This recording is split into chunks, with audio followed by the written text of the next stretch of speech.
Hello মাসি, আপনার নাম বলে দাও। হ্যাঁ, আর এটা বলে দাও কি আমি তোমাকে প্রশ্ন করব, তোমার স্টোরি জানবো, তোমার ভিডিও বানাবো, ওইটার পারমিশন দিয়ে দাও, বলে দাও। করো। ঠিক আছে। আর আহ, তুমি কোথায় থাকো এটা বলে দাও। কি বলবো, কলকাতা না কাছেপাড়া? কাছে পারো? কাছেপাড়াই তো। কাছে, হ্যাঁ। কাছেপাড়া, ধর্মী কলোনি, চাঁদমাই রোড, মুকেশমার পেছনে। জোরে বলে দাও। কাছেপাড়া, ধর্মী কলোনি, চাঁদমাই রোড, মুকেশমার পেছনে। হালদা। আর তুমি কত বছর থেকে এখানে থাকছো? আমাদের বাড়িতে না না, এখানে। আমরা আমি ছোটবেলায় এসেছি, বাবা মা তো অনেক আগে এসেছি। এই বাড়িতে? হ্যাঁ, আমার বাড়িতে, আমার বাপের বাড়িতে তো। হ্যাঁ, তখন ছোটই আমি, যখন ওই যে তোমার দাদু ভাই ওরকম, দাদু ভাই থাকতে ওরকম আমি এসেছি। আগে কোথায় ছিল? আগে তো মা বাবাদের বাংলাদেশ ছিল বাড়ি। বাংলাদেশ? হ্যাঁ, বাংলাদেশ থেকে বাবা মামাকে কোলে নিয়ে এসছে। ওই দাদু ভাইয়ের মতনই আমি তখন এখানে রাস্তা, এখান থেকে বড় হচ্ছে। তো ওই বাংলাদেশ থেকে এসেছিল। হ্যাঁ। তো এখানে কষ্ট হয়েছিল মা বাবাদের? এবার আমি কি করে বুঝবো, বাবা মা তো, আমি তো ছোট না তখন, তখন তার নিজে জানি না আমি কত। জিজ্ঞেস করেছো? বাবা মাকে কি জিজ্ঞেস করেছে, বাবা মা উত্তর দিয়ে দেবেন, বাংলাদেশ থেকে এসছে তখন। তখন আমি তো ছোট না। আমার ভাই আর একটা বোন এখানে রয়েছে, আমরা বাংলাদেশেই রয়েছি। তুমি সবচেয়ে বড়? না, আমার বড় আরো দুটো আছে, তারপরে আর কত বড় ওরা? আমার কত হবে, 40 বছর হতে হবে না, ওদের ধরে 50 বছর না হলেও 50। আগে তো 2-3 বছর বড়ই এরকমই হয়, 1 বছর 2 বছর। আর সবাই ওরাও পড়াশোনা করেনি? না, সবাই? তাহলে একটা বোন পড়াশোনা করেছে আর একটা ভাই পড়াশোনা করেছে, আর সবাই এমনি সবাই দুটো বেশি কাজ করে খেয়ে দিয়ে বড় হয়েছে। নিজে পড়াশোনা করতে পারি? হ্যাঁ, বাড়িতে পড়াশোনা বাবা দিদিমণি রেখেছিল। আগে তো দিদিমণি বলতো ম্যাডামকে, এখন ম্যাডাম বলে। দিদিমণিকে বাড়িতে পড়াশোনা করিয়েছিলাম, নাম ট্রান্সফার হয়ে যাওয়ার জন্য। ওটা কি যায় এনেছি জানি। কত বছর থেকে আসছো তোমাদের এখানে? তখন কত হবে, 10 বছর হয়ে গেছে, 8-9 বছর হয়ে গেছে। তখনই আমাদের নাম টাম শেখার জন্য দিদিমণি বাবা রেখেছিল। তা ওকে টাকা দিতে হতো না, ফিস? আসতো এমনি, হয়তো বাড়ি যা আসতো না, সরকার থেকে পাঠাতো, গভর্নমেন্টের থেকে, ওটা থেকে আমরা শিখেছি। এমনি বাবা মামা দিদিমণি রাখতো, ওটা থেকেই আমরা শিখেছি। ভালো ছিল? ভালো পড়াতো? হ্যাঁ, ভালোই পড়াতো। ওনার কাছ থেকে আমি সব দিকে শিখেছি নাম টাম। তারপর আমি একজনের বাড়িতে থাকতাম, খাওয়া পড়া করি, কাজ টাজ করতাম, রান্না বান্না করতাম, করি না। বড় বললো মা বাবার বিয়ে দিল। বিয়ে কত বছরে করলো? বিয়েটা আমার 15 বছর হয়নি টোটাল, 15 বছর হয়নি যা বিয়ে হয়েছে। তুমি জানতে কি তুমি খুব ছোট বাচ্চা বিয়ে করার জন্য, না তোমাকে ইচ্ছা না, ছিল? আমি নিজেই বিয়ে করেছি, আমার বাবা মাকে বিয়ে দেয়নি, আমি নিজেই বিয়ে করেছি। সবাই সম্বন্ধ দেখতে এসেছিল, তাই আমি একজনকে ভালোবাসি, ওর সাথেই বিয়ে করেছি। তো কত বছর দিয়ে তাহলে তুমি- 15 বছর। না, তুমি কত বছর দিয়ে চিনতে কাকুকে? আর আমাদের পাশেই তো। ও আচ্ছা। তো তুমি ছোটবেলা থেকে একসাথে? হ্যাঁ, এমনি কোথাও ঘুরতাম না, এমনি হাসতাম, টাকাতাম, দেখতো। ও তো সম্বন্ধ ঠিক করলে তোর বিয়ে কোথাও হতে তো দেবো না, আমার সাথে না বিয়ে করবে, এই ভয়ে বিয়ে করে নিয়েছি। আচ্ছা। এবার আমার কোথাও বিয়ে দেবে অন্য জায়গায়, এখানে আবার আমার বিয়ে হবে না, ভেঙে দেবে, টাকা পয়সা খরচা করে বিয়ে করতে, এখানেই বিয়ে করে নিই। আর তোমার মা বাবা পছন্দ করলো? হ্যাঁ, আমার বর তো দেখতে ভালো ছিল না, আমার শ্বশুর বাড়ি তো সবাই ভালো ছিল। আর আমার শ্বশুর তো পুলিশে চাকরি করতো আগে, শাশুড়ি পেনশন পেত, ও দিয়ে আমাদের বর ওরা চলতো। আর আমাদের দোকান আছে, চায়ের দোকান। আর কাকু তখন কি কাজ করতো? চায়ের দোকান, চায়ের দোকান। ছোট থেকে চায়। তারপরে কলকাতা বাজারে, লালবাজারে ওই বড় কাপড় দোকান আছে, ওখানে কাজ করে। কি দোকান? কাপড় কাপড়ের দোকান। বড় কলকাতা। এখন আছে? এখন তো যায় না, তো কলকাতা এখন যায়। আচ্ছা, তোমার সকালে কত সময় উঠো, কি কাজ করো সকালে? আমি সকালবেলা বাইক থেকে আমার মানে সবসময় আমি 4:30-5টা নাগাদ উঠি, উঠে বাড়ির কাজ টাজ সেরে আমার বরকে চা টা করে দিই, তারপরে আমি 6টার মধ্যে কাজ আগে এক ঘর ছটায়। হ্যাঁ, ছটার সময় যে সব বাড়িতে তারপর কাজ করতে হয় না, হ্যাঁ, তা তোমাদের বাড়িতে লাস্টে আসে। হ্যাঁ, কেন কি আমরা দেরি করে উঠি। আর ছটার দিকে তুমি এখানে আসো 11টায়। এখানে 11:30 হয়ে যায়, কখনো 12টা হয়ে যায়। আমাদের বাড়ি আর কখনো তা 10:30টার মধ্যে ঢুকে যায়। খেয়াল খেয়াল কাজের উপরে এটা। সবসময় তো শরীর ভালো থাকে না, না একসময় যাবো অত কম যা করলাম, দেরি করে উঠলাম, দেরি হয়ে গেল।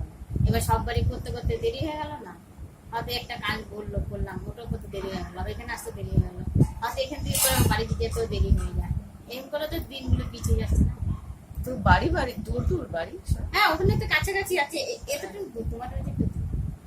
আমাদের ওখান থেকে আসলে তোমাদের বাড়ি আগে, ওইদিকে আমার দূর। হ্যাঁ।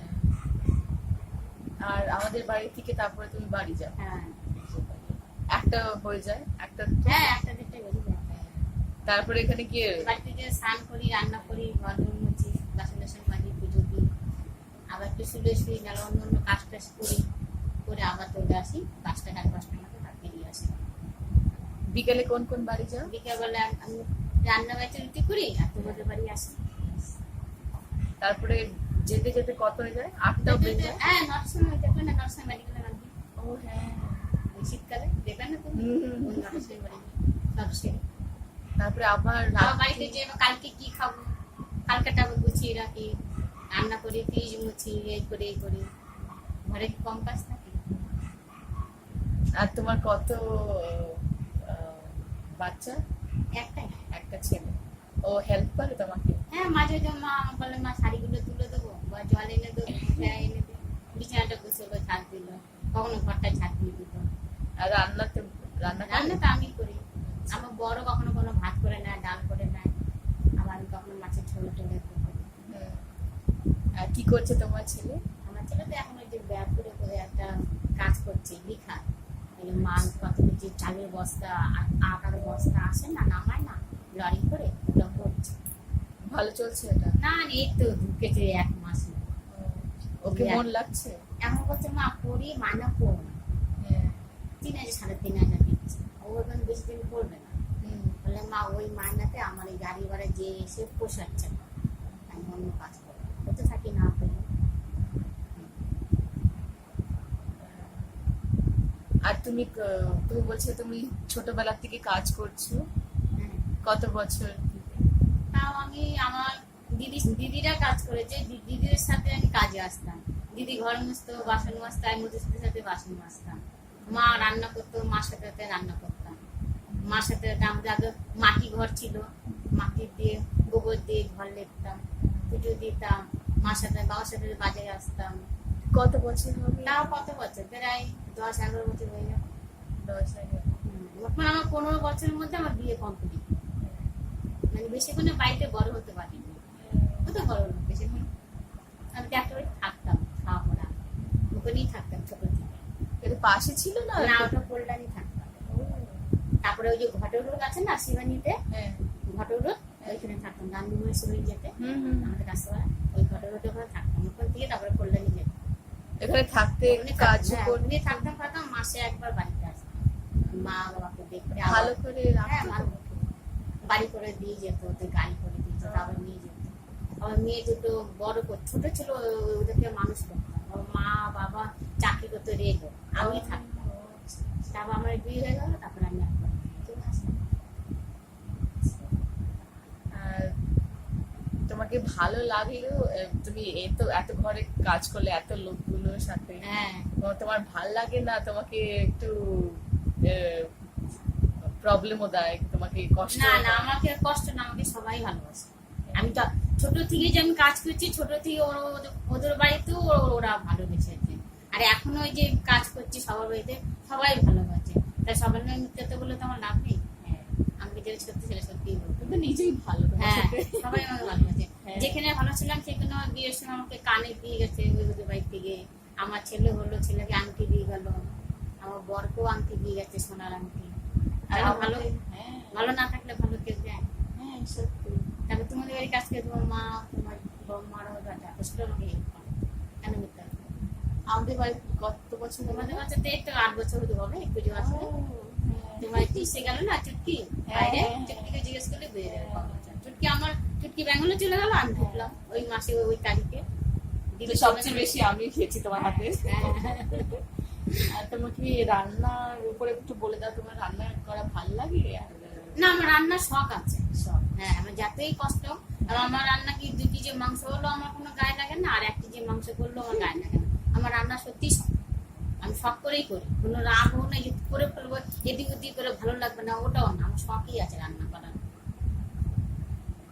এখনো তো 2 বারই কাজ করি রান্না করতে, হাত ভেঙে গেছে আর একটা বুড়ি যেখানে ঘর মুছি, পুরো হাতটা পুরো ভেঙে গেছে, ওখানেও রান্না করতে হচ্ছে আমার। রান্না করে তারপরে আমি তোমাদের বাড়ি আসি, 2 বারই রান্না করে তারপর তোমাদের বাড়ি আসি। কত বছর থেকে তুমি রান্না শিখলে? আমি রান্না শিখেছি অনেক ছোট থেকে।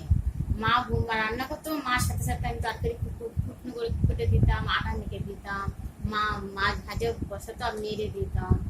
মা হয়তো মশলা বাচ্চাতে কেউ ডাকলো, মা কথা বলছে, আমি যে আবার একটু বাটনা করতাম। ছোট থেকে আমার কাজ গোছানো, ঘর গোছানো, আল্লাহ পাল্লা গোছানো, মাটো ঝাঁটা। তখন তো আমাদের একটা ঘর ছিল বাবার বাড়িতে, সবাই মিলে করতাম, বোন দিদি ওরা। দিদিরা থাকতো না, দিদিরা কাজে চলে যেত, এবার আমার দিদি একা একা করবে, এবার আমি দিদিদের হেল্প করতাম, মাকে হেল্প।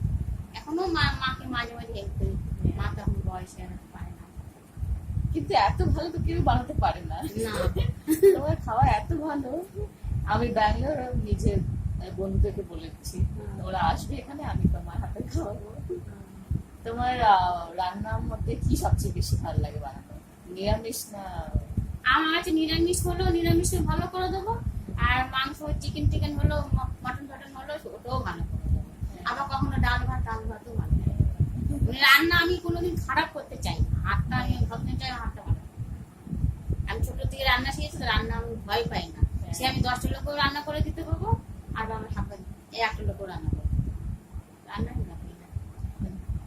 আর তোমাকে যেরকম তুমি বললে রান্না তোমাকে শখ আছে তোমার, হ্যাঁ। তো আর এরকম কি জিনিস যাতে তোমাকে খুব ভালো লাগে? তোমাকে সাজাগুজো ভালো লাগে? হ্যাঁ, আমি ছোটবেলা থেকেই সাজুগুজু করতাম। হ্যাঁ, ছোট থেকে ম্যাচিং করে আমি শাড়ি পরতাম, ম্যাচিং করে জামা পরতাম, চুড়িদার পরতাম। তা বাবা ভাই তো অভাবে আমি করতে পারিনি, বাবা একটাই দিত, একটাই 2 বছর ভালো করে ধুয়ে ইস্ত্রি করে করে রেখে দিত, আবার পরতাম। ওটা বাবুরি দিনটা চলে গেল। তারপরে আমি একটা বাড়িতে আমাকে নিয়ে গেল, থাকলাম, ওরও আমাকে দেখতে ভালো, চেহারা টেরা ভালো ছিল, চুলটি ভালো ছিল, ওদের মতনই ওরা জামা কাপড় কিনে দিত, ডবল ডবল জামা প্যান্ট, ফিতে টিপ টিপ কিনে দিত। আমি সবকিছু ম্যাচিং করেই ছোট থেকেই আমার পরা অভ্যাস, এখনো পরে যাচ্ছি ম্যাচিং করে করে সারিয়ে সারাইলাম। এখন তো নিজে খাটি, নিজে পড়াশোনা করছি, নিজে কাজ করে যা টাকা হয় যতটা পারি করি, সবকিছু যদি আমি কিনে করি তাহলে আর কি করি। এখন আর ম্যাচিংটা কমে গেছে, আগে খুব ম্যাচিং করেই করতাম, টিপ টিপগুলো সব চুরি। একটা আপনি বলে দিন কি ছোটবেলা থেকে তুমি যখন রান্না করছিলে, তুমি তো মেকআপ সাজাগুজো করছিলে, তোমার স্বপ্ন কি ছিল?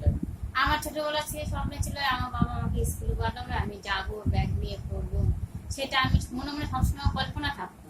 এই যে আমি একটু ব্যাগ নিয়ে স্কুলে যাবো, জুতো পরবো, ফিতে বাঁধবো, চুল বাঁধবো, ওটা আমার ভাগ্য হলো না। তারপর বাবা আমাকে, আমি সবাই 5, 6, 7টা বোন ছিলাম, ভাই ছিল, এখন বাবা খাবার জোগাড় করতে পারিনি। তা বাবা দেখতাম চাল আনতে পারতো না, ডাল আনলে তেল আনতে পারতো না। তারপর আমরা ঠিক করলাম বোনরা চ আমরা কাজ করি, করে বাবাকে হেল্প করি। তখন থেকেই আমরা কাজে করে গেছি।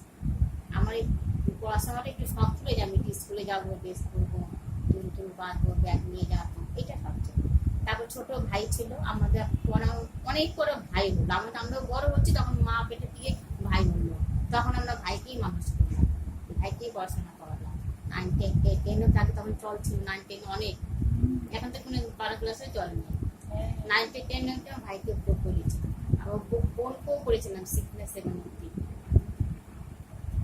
আমি নিজেরাই করতে পারি। এখন তোমাকে পড়ালে? এখন আর পড়ালাম, ছেলে ইচ্ছে ছিল ছেলে পড়বে, ছেলের সাথে আমি পড়বো।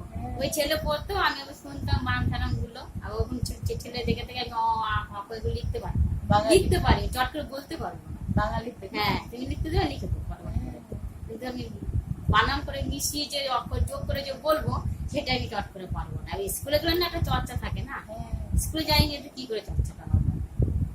আমার বাইকে ম্যাডাম কাছে পড়তাম, আমি স্কুলে স্যারের সাথে পড়তাম, হয়তো বাবা মা পড়তো, একটা চর্চা হয়ে যেত না, সেটা এখন আমি কি করে বলবো? এবার বড় হয়ে সব আগেকার আসতো না বাড়ি বাড়ি, সবাই বাড়ি বাড়িতে পড়াতে, ওই পড়াতেই আমরা শিখেছি। তাও বলে দিয়েছে বোর্ডের মধ্যে এটা কি বলো, আতে আনারস, আতে আমটি আমি খাবো পেয়ে বাংলাতে বলতো না, ওই অর্থতে যতটুকু পেরেছি বলতে পেরেছি, এর চেয়ে তা পাই বেশি পাই না। যদি এখন তোমাকে বলে দেয় কি বড়দের জন্য স্কুল হচ্ছে বাড়িতে বিকেলে, তুমি যাবে? এখন সেটা কি হয়, এতটা ভয়ানক লজ্জাই লাগবে না? কেন, সবাই তো তোমার উমরে হবে। এটা আমার লজ্জাই লাগে, এটা যেতেই পারবো না। আমি এই বড় হয়েতে স্কুলটা করলাম, এই অব্দি শিখেছিলাম। তখন বিয়ে হয়নি, বিয়ে অনেক পরে হয়েছিল। আর যদি আমি আর তুমি 1 ঘন্টা বিকেলে আধ ঘন্টা বসে পড়লাম, পড়বে? সেটা হয়তো বললাম খুশি বলে, কত কাজ আছে করলাম, এই বেশি তো টাকা সময় দিতে পাবো না, এখন থেকে কাজ থাকবে। ঠিক আছে, আগে ওই মনটা কি আছে? সেই মনটা তো চলেই গেছে না। এখন কি ছেলে বড় করবো, সংসার আছে, এই করবো সেই করবো, ঘর বাড়ি করবো, এইসব দিকে এখন এরকম দিন ছেলে বিয়ে করবো, গুছবো, ঘর করবো, এইসব দিকে এখন ওই জিনিসটা আছে। এখন ভাববো নিজের শরীরটাকে ভালো রাখবো, 10 টাকা হাতে রাখবো, কখন কোন সময় কি হয়ে যায়, ডাক্তারে লাগবে ফিস। কারণ ডাক্তারখানা গেলেই তো 200-300 নিচে ডাক্তারই নেই, 500 টাকা নিচে কোনো ডাক্তারই নেই, ওই টাকা এখন জোগাড় করবো। এখন আমি পড়াশোনা মাথায় ঢুকবেই না, আসবেই না। এখন মনে করো তাঁতি করে কাজ সেরে ঘুমাবো একটু, বাস শরীরটা সুস্থ হবে, এখন এই চিন্তাধারা। আর কি চিন্তাধারা থাকে এখন, এতটা বয়স হয়ে গেছে। তুমি যে বলছো যে ডাক্তারের খরচা সব তোমার মানে 1000-500 ওটা বেরিয়ে যায়? ওটা বেরিয়ে যায় না, এটা আমার রাখতে হয় না, কাজের মধ্যে খাওয়া দিয়ে, খাওয়া খরচা দিয়েও তো মনে ভাববেন 100-200 টাকা ঘরে রাখবো, কখনো ছেলে কিছু হয়ে গেলো, হয়তো কখনো বরের কিছু হয়ে গেলো, তখন আমার কিছু হয়ে গেলো, তখন টাকাটা আমি কার কাছে চাবো? তো বার করতেই হবে, এটা তো রাখা উচিত। ওই চিন্তা ধারণা এখন মাথা থাকে না, এখন আর পড়াশোনার চিন্তা ধারণা থাকবে মজা করে পড়াশোনা করো 5-10 মিনিট, ওই এখন আর এই জিনিসটাই নেই। আগে আমার খুব ভাবতাম, বিয়ের আগে আমি ছোটবেলা ছিলাম, সবাই না স্কুল যায়, স্কুলের মেয়েরা যায়, আমি খুব, আমার না কি হিংসা হতো, রাগ হতে, আমার বাবা আমাকে পড়াতে পারে না, কিরকম বাবা মা আমার, এরকম ভাবতাম। তাই বুঝে গেলাম আমি তো এখানে, আমার আরো বোন আছে, আরো দিদি আছে, কাকে পড়াবো, এতগুলো 5-5টা ভাই বোন। আমি দেখতাম না, আফসোস করতাম। তারপর চিন্তা করলাম না, আমরা কিভাবে বড় করবো, আমি বাবার খাওয়াতে পারবো না, কিছু করতে পারবো না, আমি বাবাকে কাজ করে আমার পাশে ওই তখন থেকেই কাজ জানলাম। তারপরে বেশি বয়স আমাদের বাবার বাড়িতে ছিলাম না, 15 বছরের মধ্যে আমি বিয়ে করে নিয়েছি, 15 বছর থেকে আমি শ্বশুর বাড়ি, আজও অব্দি শ্বশুর বাড়ি থেকে গেলাম। শ্বশুর বাড়ি ভালো রাখছে তোমার? হ্যাঁ, প্রথম থেকেই ভালো, কোনো জ্বালা যন্ত্রণা আমি শ্বশুর বাড়িতে পাইনি, আমাকে কেউ জ্বালা যন্ত্রণা দেয়নি, আমার বড়ও না, আমার দেওয়া শাশুড়ি টাশুড়ি কেউ ভালোবাসে। এবার শ্বশুর বাড়ি থাকতে গেলে তো মিলেমিশে একটু হয়, ওটা মানিয়ে না নিলে তো তারা কি করবো। আর মেয়েদের তো ধর্ম শ্বশুর বাড়ি মানিয়ে নেওয়া।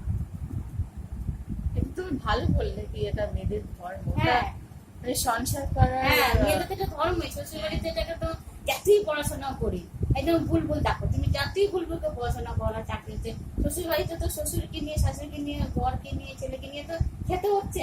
আবার কি সকালে চাকরি যাচ্ছে, যাতেই চাকরি করে, যাতেই একে একে কেউ কখনো বাঁচতে পারে?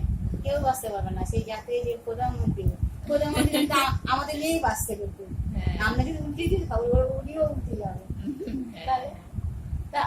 সংসারের বাইরে কি ধর্ম মেয়েদের? মেয়েদের এখন ছেলে মেয়ে বাইরে দুটোই হচ্ছে, বাইরেও কাজ করছে, বাইরের লোককেও হেল্প করছে, ঘরের লোককেও হেল্প করছে, বা স্বামীকেও হেল্প করছে। আবার নিজেকে মনে করে না, আমি 10 টাকা কাজ করলো আমার কাছে আছে, আমি একা আর কোনো ভয় নেই। এই আমি স্বামী আমাকে 10 টাকা না দিল, আমি নিজের রোজগার করে আমি 10 টাকা দিয়ে একটা কিছু কিনে খেতেও পারবো, বা কিছু রাখতেও পারবো। এখন মেয়েদের কোনো মেয়েদেরই ভয় নেই। তুমিও চাকরি করার বউ নেবে? হ্যাঁ, না আমি চাকরি করে বউ নেবো না। কেন চাকরি বলছো এটা? না, চাকরি করে কেন বউ নেবো না? আমার ছেলে তো সেমন কিছু পড়াশোনা করি চাকরি করে না, চাকরি করে বউ নিয়ে আমার ছেলেকে তারপরে মানবে? আমার এরকম ছোট চাকরি, হ্যাঁ হাতে কিছু কাজ করলো সামান্য, বাড়িতে কিছু বা রাস্তা সেলাই করলো বা কিছু, ওটা যদি মেয়েরা মনে ভাবে না আমি স্বামীকে হেল্প করবো, সেটা করবে। যেমন আমার স্বামীকে আমি হেল্প করছি, আমরা 2 টাকা কাজ করছি বলে কি আমার বয়স সাথে আমি ঝগড়া করছি, আমি কাজ করছি তুমি কিছু করছো না, তুমি দিচ্ছ না, ওটা দুজনকে সমান ভূমিতে রেখেছি। আমার বর কিন্তু আমাকে 10 টাকা দেয়ও না, তা আমার বাড়িতে ঝগড়া যেতে অশান্তি আমি করি না। কেন করবো? নিজের চোখে বিয়ে করেছি, আর করেই বা কি হবে? ভাড়াটি করে কি আমার দিনগুলো কি ফিরে আসবে? টাকাগুলো কি আসবে ঘরের মধ্যে? তাহলে তাই সেরকম ঘরের মেয়ে আমি আনবো না, অল্প মধ্যেই নিয়ে আসবো, যাতে আমি কি সাবান দিয়েই মুখটা ফেসিয়াল করে রাখতে পারি। ওদের হাতে বলবো আমি একটা আমাকে ফেসিয়াল কিনে দাও, তখন আমার ছেলে পারবে? সেরকম মেয়ে আনলে আমাকে হবে? একটু অল্প মধ্যেই মেয়ে আনতে হবে, যে সংসারটাকে গুছিয়ে রাখতে পারে, আমাকে দেখতে পারে বা আমার বরকে দেখতে পারে বা আমার ছেলের সাথে ঠিক থাকে, সেটা মেয়ে আমাকে আনতে হবে। আর তুমি আমাদের তোমার ঘরে আমাদের প্রধানমন্ত্রী ভালো লাগে? আমাদের প্রধানমন্ত্রী কি আমি যদি জানি? ওই ভোট দিলে